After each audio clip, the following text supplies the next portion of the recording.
నమస్తే. ప్రస్తుతం మనతో పాటు ప్రముఖ డైరెక్టర్, అలాగే పొలిటికల్ అనలిస్ట్ కూడా ఆహ్, గీతాకృష్ణ గారున్నారు. ఆయనతో మాట్లాడదాం. నమస్తే సార్. హాయ్. ప్రశాంత్ కిషోర్.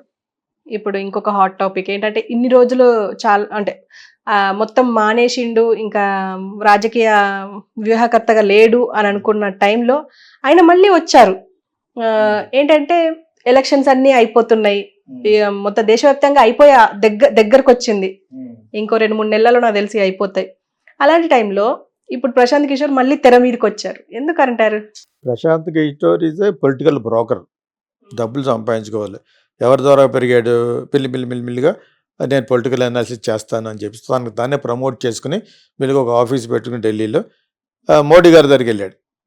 వాళ్ళు సరే చేస్తాను, ఇతను డిజిటల్ మార్కెటింగ్ చేస్తున్న టైం అది.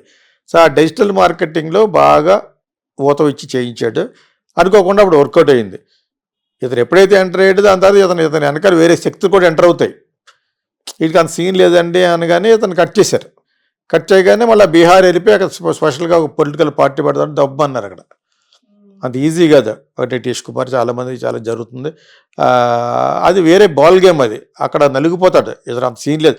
పొలిటికల్ అనలిస్ట్లో 500-600 కోట్లు సంపాదించాడు. బాగా డబ్బులు సంపాదించాడు. సో ఈ మధ్యన దాని తర్వాత జగన్ వాడుకున్నాడు ఇక్కడ లోకల్గా.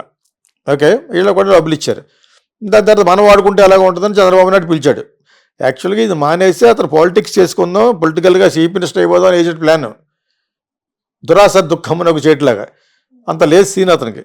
పెద్ద పొలిటికల్ బ్రోకరు, డబ్బులు కావాలి అడిగి ఏదో వాగుతున్నాడు. యోగేంద్ర యాదవ్ అని అంతకుముందు ఆమ్ ఆద్మీ పార్టీలో ఉన్న ఆయన అక్కడ అందులోంచి బయటకు వచ్చాడు. పడక ఆయన యొక్క ఆదర్శాలు పడక బయటకు వచ్చాడు. ఆయన కూడా మంచి అనలిస్ట్. ఆయన చాలా న్యాయంగా మాట్లాడతాడు, మంచి ఎడ్యుకేటెడ్. అతనితో ఇతను ఒక భేటీ.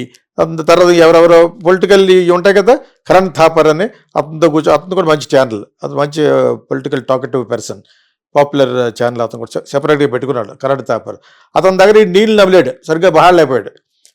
నువ్వు బ్లంట్గా మోడీ గారు వస్తారని ఎలా చెప్తావంటే చెప్పమన్నారు. వాళ్ళు మళ్ళీ తిరిగి డబ్బులు ఇచ్చారు.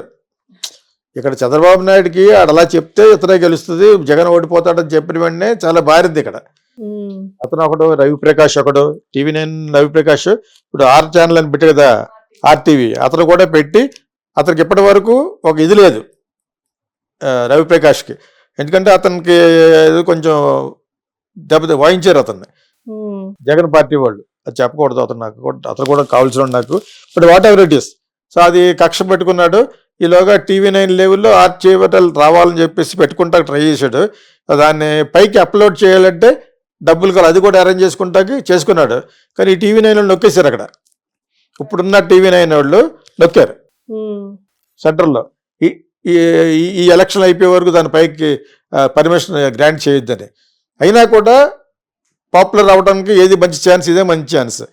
చంద్రబాబు నాయుడు దగ్గర నుంచి ఏదో ప్యాకేజో లేదా ఇతను నీకు పెట్టుబడి పెట్టడానికి ఎవరిని అందించడం ఏదో జరిగింది. అక్కడ ఏం జరిగిందని తెలియదు. సడన్గా ప్రీపోల్ చెప్పాడు. ఇలా జరుగుతుంది. ఎలా చెప్పగలరు అంత త్వరగా? ఏ ఊర్లో ఏది గెలుస్తుందో కూడా చెప్పేశాడు. అందులో అతనే రిప్రజెంట్ చేశాడు. ఆయన బాగా చెప్తాడు, చాలా అనుభవం ఉన్నవాడు కదా. ఎక్కడి నుంచి వచ్చాడు? జీ నుంచి వచ్చి దాని తర్వాత TV9 తేజాలో ఎన్కౌంటర్ అని పెట్టి దాని తర్వాత మంచి అనుభవం ఉన్నవాడు, బాగా మాట్లాడతాడు, నాలెడ్జబుల్ పర్సన్. హిందీ కూడా బాగా మాట్లాడతాడు యాక్చువల్గా. సో అతను ఈ prepoll expectations kind of thing ఒకటి చెప్పాడు విత్ ఫిగర్స్. సో అక్కడేంటి అది కొద్ది బ్యాడ్ చేస్తాని చంద్రబాబు నాయుడు వాళ్ళు వేసిన ప్లాన్ అది. ఇప్పుడు అటువంటి చెప్తే ఏంటి, ఇలా కౌన్సిల్ ఇలా జరుగుద్ది, రాదనమాట అని చెప్పి. దానికి తోడుగా ఈ ల్యాండ్ ఇది వచ్చేసింది టైటిలింగ్. అది చాలా ఇప్పుడు దెబ్బ ఓడిపోతే ఒకటి వివేకానంద గారు మర్డర్ కేసు ఒకటిని, అది కొంచెం మర్చిపోయారు. ఈ ల్యాండ్ టైటిలింగ్ నిన్న మా ఊర్లో ఎవరో మా పొలం చేస్తున్న వాడికి ఫోన్ చేసి మాకు రావాల్సిందేదో అడుగుతాం కదా మా బ్రదర్స్ కాళ్ళకని, అది అడుగుతున్నప్పుడు నేను ప్రమాణ స్వీకారం అయిన తర్వాత వస్తానులే అక్కడికి నేను అన్నాను. నువ్వు ఎప్పుడు ఇస్తావంటే వస్తాన తర్వాత గవర్నమెంట్ మారిపోతే ఇంక గొడవ వెళ్ళిపోతుంది కదండి, లేకపోతే పాస్బుక్ల మీద జగన్ బొమ్మ ఏంటండి అంటాడు. అంతే. ఇటువంటివన్నీ చాలా బ్యాడ్ అని. ఒకటి తప్పు, పాస్బుక్ల మీద జగన్ బొమ్మ అంటున్నారు. మరి మోడీ గారి బొమ్మ అన్ని చోట్ల ఉంది.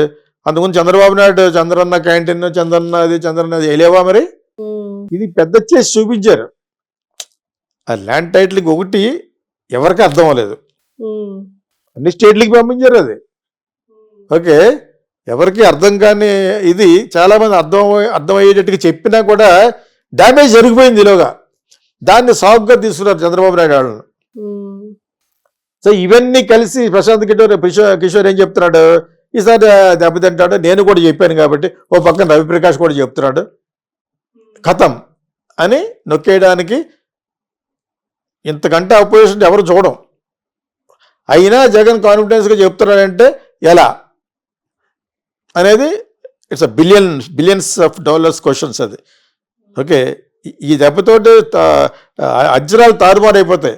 అంటే ప్రతి ఎస్టీలకి వీళ్ళకి ఉన్నారు కదా, దాన్ని ఏమంటారు, డబ్బులు ఇవ్వడానికి వెళ్ళి వాళ్ళ వద్దన్నాడు ఎవరుతున్నా దాన్ని ఏదో పెట్టే పేరు, పేటిఎం కాదు, వాళ్ళకి ఇవ్వడానికి వాళ్ళ ద్వారా చదివేశాడు 2 సంవత్సరాల నుంచినే. ఒకసారి 2 సార్లు కాదు కదా, వాళ్ళ పనే అది మర్చిపోకు అని. వాడు ఎందుకు మర్చిపోతాడు? ఈ రోజు చంద్రబాబు నాయుడు వచ్చి నేను అంతకంటే ఎక్కువ ఇచ్చేస్తానంటే వీళ్ళో నమ్మరు వాళ్ళో నమ్మరు.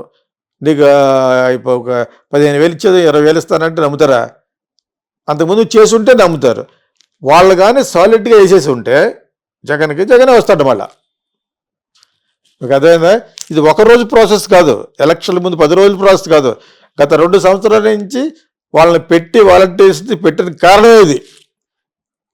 ఆ విషయం తెలిసి చంద్రబాబు నాయుడికి, అందుకని ఆ సిస్టమ్ వద్దని చెప్పగానే మళ్ళీ బ్యాట్ చేశారు.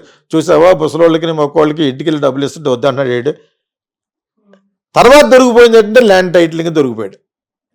తర్వాత పాస్బుక్ల మీద బొమ్మ వేయడంలో కూడా దొరికిపోయాడు. దానికి కారణం కూడా చంద్రబాబు నాయుడు, జయలలిత, వీళ్ళందరూ వాళ్ళు ఫోటోలు వేసుకున్నారు కదా. అమ్మా క్యాండిడేట్ నీ సొంత డబ్బు అది, తమిళనాడులో అమ్మా క్యాండిడేట్ అన్నాను. నీ సొంత డబ్బులు ఇచ్చావు నువ్వు? నీ సొంత డబ్బులు ఇచ్చుంటే 100 ఎకరాలు కొనుక్కున్నాను ఊటీలోను. అంత దురాశ వ్యక్తి ప్రపంచంలో. దాని తర్వాత చూసిన దురాశ వ్యక్తి కేసీఆర్ కూతురే. మామూలుగానే లేడీస్ దురాశ, ఆడిది మొత్తం వచ్చేయాలి. ఇంకా అంతకాడే దురాశ పరులని ఏమైనా చూడలేదు జయలలితలాగా. సో దాని తర్వాత లోకల్గా దొరికింది మనకి కవితే దోషేసుకోవడమే. ఎవరైనా మనం ఇలా ఎందుకు మాట్లాడుకోవాలంటే not correct. There are so many people without food are there. నీ అంతా నువ్వే దోచుకుంటావు కొన్ని 1,000 కోట్లు 100 కోట్లను. చంద్రబాబు నాయుడు అంతే. ఇప్పుడు ఈ కబుర్లు ఎందుకు చెప్తారు? Today's newspaper is tomorrow's waste paper, అలా మర్చిపోతారు అని అనుకుంటున్నారు. ఈ రోజులో మర్చిపోరు. సోషల్ మీడియా బాగా వచ్చేసింది కదా. మళ్ళాంటి వాళ్ళు చాలా చెప్తుంటారు. ధ్రువ్ రాతే ఇలాంటి వాళ్ళు చాలామంది చెప్తారు. ఆ ధ్రువ్ రాతే గారు అతని గురించి ఆడియో వీడియోని మాడతారు బీజేపీ ఛానల్స్, లాగ్ కొట్టాలని. ఏం తెలుసు మీకు అతని గురించి? అతనికి ఉన్న నాలెడ్జ్ సగం ఉండదు ఆ మాట్లాడేవాడికి. ఇప్పుడు ఉన్నటి వరకు నాకు అభిప్రాయం ఉండేది.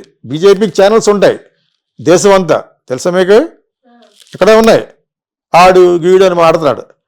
ఆడెవడ బచ్చగాడు ఇక్కడ ఛానల్లో. ఆడుకున్న నాలెడ్జ్లో నీకు ఎంత ఉండదు. నువ్వు ఎప్పుడు చూసినాను ఆ బ్రాహ్మణ్స్ గురించి, మంత్రాల గురించి, ఆ దేవుళ్ళకి హిందూ దేవుళ్ళ గురించి మాడతావు. అసలు ఎంతసేపు మాడతారా హిందూ దేవుళ్ళ గురించి? ఎంతసేపు మాడతావు అన్న రిలీజన్ గురించి? నువ్వు పరిపాలించే పరిపాలన గురించి మాట్లాడతావా? ఎంత చూసా జై శ్రీరామ్ అంటాడు మాడితేనే. ఎంతకాలం మాడతారు? మీకంటే భక్తుడు నేను అన్నంత మాత్రం నా జై శ్రీరామ్ జై శ్రీరామ్ జై శ్రీరామ్ అని అస్తమాన్ అలాగ అనాలా? It is not correct. ఈ బీజేపీ వాళ్ళు ధ్రువరాత్రిని వాడు గీడు అని మాడుతున్నారు. వాడు కాలి గోలుకు పోవడం వీళ్ళంతాను. మంచి మంచి పాయింట్లు చెప్తున్నాడు. Is more popular than Modi now నార్త్లో. ఇంకా సౌత్ వాడికి ఇంకా అందలేదు. సౌత్లో అందినా అనవసరం. ఇంకా ఎక్కడైనా బీజేపీ 1% కూడా లేదు ఓటింగ్. ఊరిని బ్లాక్మెయిల్ యాటిట్యూడ్తో చేస్తారు అంతే. అంచేది ప్రశాంత్ కిషోర్ ఇవన్నీ చూసుకుని డబ్బులు కావాలి, డబ్బులు ఇచ్చాడు ఎవడు? మోడీ. వాళ్ళే గంటేశారు. అయినా కూడా వాళ్ళే డబ్బులు ఇచ్చి ఇట్లా చెప్పించుకున్నారు. ఇంతకుముందు అతనికి వాళ్ళకి ఏదో జరిగింది, తగ్గఫోర్ జరిగింది. అతను బాంబే కూడా వెళ్ళిపోయాడు. దాని తర్వాత వచ్చాడు మంచి జర్నలిస్టు. ఇటువంటి వాళ్ళు టీవీలు పెట్టాలని అనుకుంటాం. కానీ వాళ్ళు కూడా ఏదో సందర్భంలో అమ్ముడు కాకపోతే ఏం చేస్తారు? They are business people cum politicians. వాళ్ళు ఎదురుకుండా మీరు నిలబడలేరు. Journalism cannot stand. ఎంత పెద్ద జర్నలిస్ట్ అయినా అణిగిమణి ఉండాలి. మోడీకి అలాగే అణిగిమణి ఉన్నారు అందులో. Okay sir, thank you.